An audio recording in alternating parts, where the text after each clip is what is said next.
जय जगन्नाथ आपण मानक नूतन वर्षर अभिनंदन। आसतु आज आम जाना ओडिया ग्रामर कृदंत विषय।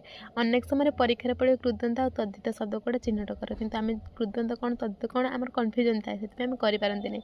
आसतु आज जाना कृदंत विषय। जब भिडियोटी भल लगे तो निश्चय भिडियो को लाइक करेंगे, चैनल को सब्सक्राइब करदे और सांग मान शेयर करदे। चलते स्टार्ट करवा। कृदंत कौन? धातु बा क्रियार परे प्रत्यय जोग करी जो शब्द गठित हुए ताको कृदंत कहुए।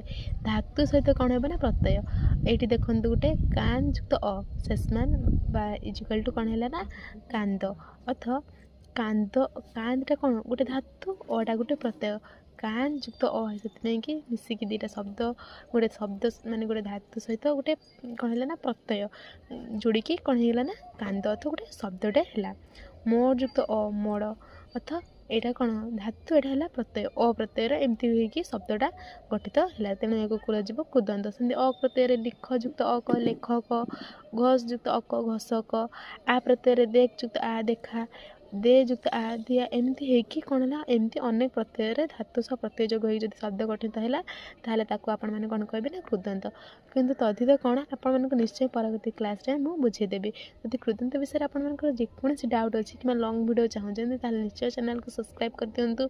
पूरा टेक्निक आपण मानक कृदंत कौन तद्धित कौन मुझे बुझेदेवी। जय जगन्नाथ। वीडियोटी भल लगे लाइक करेंगे, चैनल को सब्सक्राइब करदे।